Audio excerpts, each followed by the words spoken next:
Greetings Marines, FiOth here, and in this vid I'm bringing you a brand new build for the Phalanx called the Bounty Hunter, because some people I think really enjoy the concept and I wanted to create something more lighthearted, more cosplay friendly. I created a build that allows the Phalanx to utilize both self-defensive abilities for when you're fighting the Xenos and be very focused on using the Frontier Revolver because it is thematic as fuck, of course. I will analyze the build, but first I have to make some things clear. This is not an end game supposed build where everything is min-maxed and you get the most bang out of your buck with the Phalanx. The Phalanx was always meant to be a class that would take advantage of choke points and fight better against synths. Here we're working with an all-around solution that will pretty much serve you in various situations. And first and foremost, the focus was in it to be a class that would utilize this new revolver effectively, because as it stands on its own, it's pretty lackluster. There's no reason you would ever pull it out if you were not using a shotgun or SMG with the Phalanx. The Kramer can do pretty much everything that this thing can do, a bit better. So enjoy this for what it is. It's here for your fun and cosplay purposes.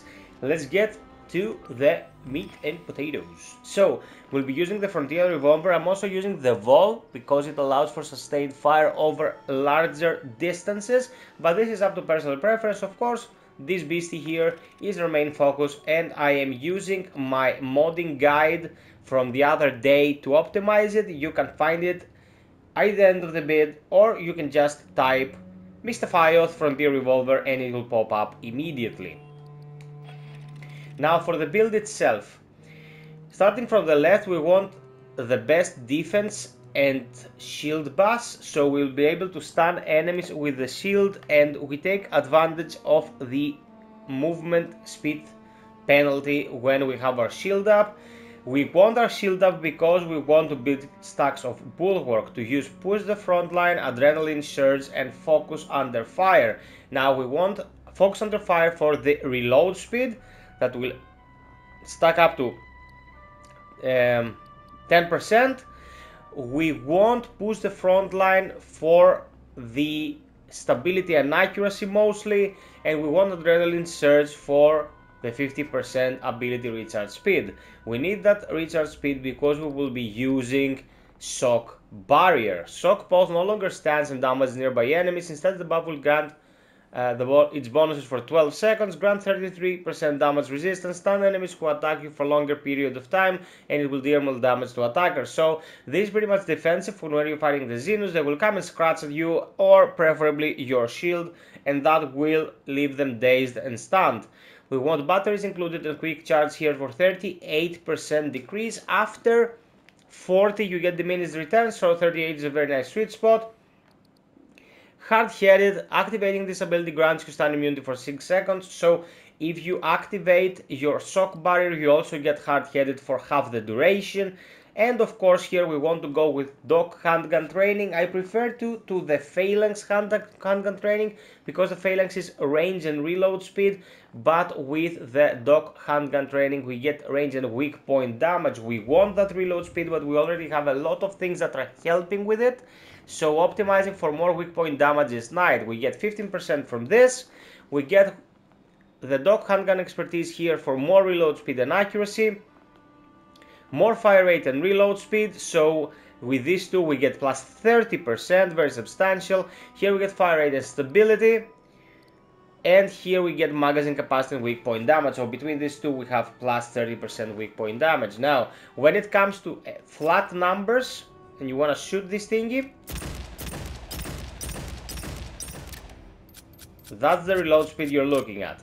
But as you saw in the opening clip, when you build stacks of bulwark and you have maxed out all your temporary buffs, it reloads much faster. For this thing the biggest issue is that it forces you to be very reload speed intensive. You need to focus on making it reload in a viable manner. With these bonuses stacked, it will reload very quickly, and it will be on the ready for when you need to utilize it.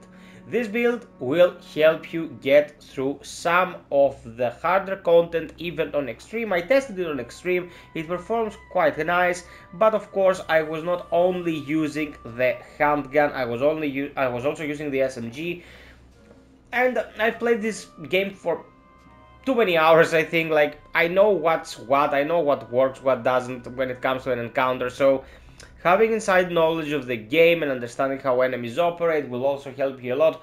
I was surprised by the shock barrier. It can be a very clutch thing when you're up against melee opponents. I suggest you give it a go in general, and if you need to tinker with these bonuses, swapping them for other modifiers like Phalanx handgun expertise, or if you prefer the core of the Phalanx handgun training, that's up to your preference. But for me, having weak point damage on this thing is very important for the simple reason that it has a very potent weak point damage modifier, like a 290. It's pretty huge. It's like firing 3 bullets by just hitting 1 crit. So this is pretty much it, my bounty hunter build. I hope you found this interesting. I will be making more builds for characters as time passes and we get our hands on more new attachments. We need a new kit desperately, a new character to mod and work with. So sub, like, and share for more content like this. I am covering every single thing that happens in the AFTE universe. Consider getting a membership on the channel or visiting my Patreon. It really helps a lot with the viability of this endeavor.